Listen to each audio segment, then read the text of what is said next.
Eden, the beginning of breath. In the beginning there was breath. Not merely air, but divine breath, life infused into dust. God formed Adam from the ground, sculpting him with intention, then breathing into his nostrils the breath of life. And the man became a living soul.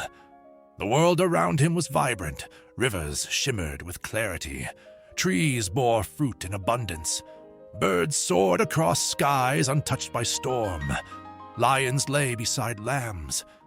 The garden pulsed with harmony, unmarred by decay or death. Adam walked with God, not metaphorically, but truly. In the cool of the day, the Creator strolled beside his creation. There was no fear, no shame, only communion. Yet even in paradise, God saw a void. "It is not good for man to be alone," he said. So from Adam's side, not his head to rule over, nor his feet to trample, God fashioned Eve. She was his equal, his counterpart, his companion, bone of his bone, flesh of his flesh.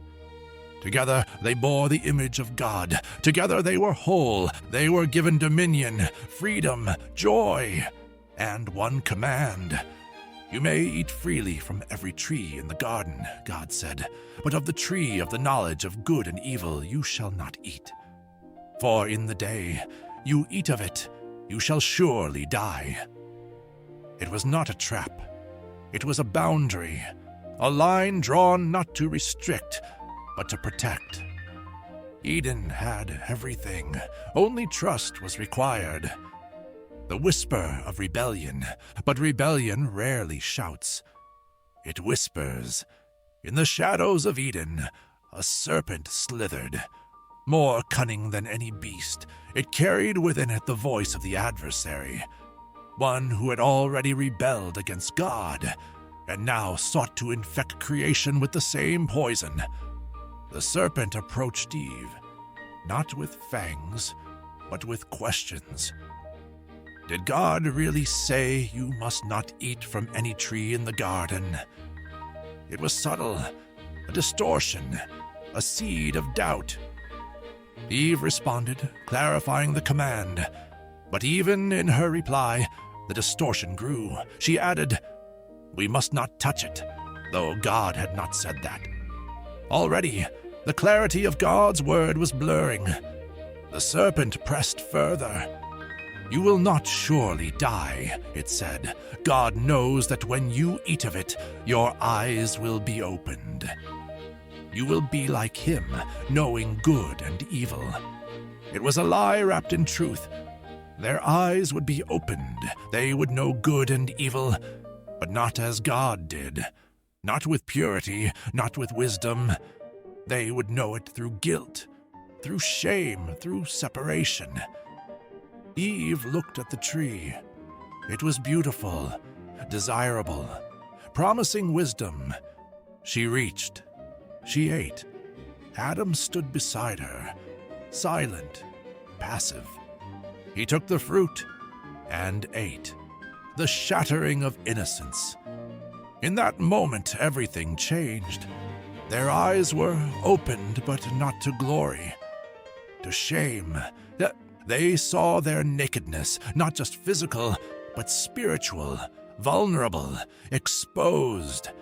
The innocence that once clothed them was gone. They scrambled for fig leaves, stitching together coverings. But leaves could not hide guilt. They hid among the trees, hoping the Creator would not find them. But God came, as he always had, walking in the garden in the cool of the day. "Adam," he called, "where are you?" It was not a question of location. It was a question of heart. Adam stepped forward, trembling. "I heard you, and I was afraid. Because I was naked, so I hid."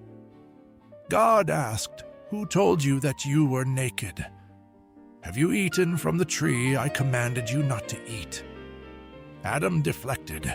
The woman you gave me, she gave me the fruit. Eve followed suit. The serpent deceived me. And so began the cycle. Disobedience, shame, fear, blame, the weight of judgment. God responded, not with rage, but with justice. To the serpent, he pronounced a curse. Cursed are you above all creatures. On your belly you shall crawl, dust you shall eat. I will put enmity between you and the woman, between your offspring and hers. He will crush your head, and you will strike his heel. It was the first prophecy, a whisper of redemption, a promise that one day a child would come, a seed of the woman who would defeat the serpent. To Eve, God said, I will greatly increase your pain in childbirth. Your desire will be for your husband, and he will rule over you. To Adam, because you listened and ate, cursed is the ground because of you. By painful toil you will eat from it. Thorns and thistles will grow. By the sweat of your brow you will eat bread, until you return to dust. Death had entered the world, not as a sudden collapse, but as a slow unraveling. The harmony of Eden was broken, the relationship between God and humanity fractured, the mercy in exile. Yet even in judgment, there was mercy. God clothed Adam and Eve, not with fig leaves, but with garments of skin. It was the first sacrifice, a life taken to cover shame, a foreshadowing of what would one day be required to cover sin. But Eden could no longer be their home. To protect them from the tree of life, from living forever in brokenness, God drove them out. At the entrance, he placed cherubim with flaming swords, guarding the way. The garden was lost. Adam and Eve stepped into a world of labor, pain, and longing, but they carried with them a promise that one day the serpent would be crushed, that one day the exile would end. Reflections on the Fall. The story of the fall is not just ancient history. It is a mirror. Every human heart echoes Eden, the whisper of temptation, the pull of desire, the doubt in God's goodness, the belief that freedom lies in rebellion. But the consequences remain the same: shame, brokenness, separation.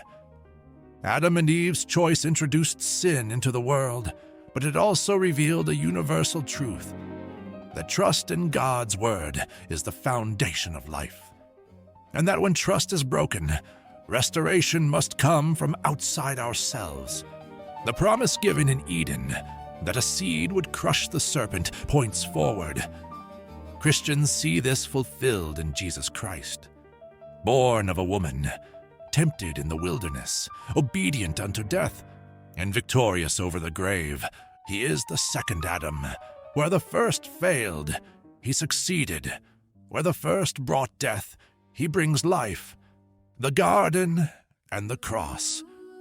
The story begins in a garden with two people and one choice. It ends, for Christians, in another garden, outside Jerusalem, where another choice was made. Not my will, Jesus said, but yours be done.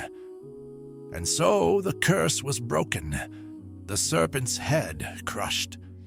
The way back to Eden reopened, not through flaming swords, but through a cross.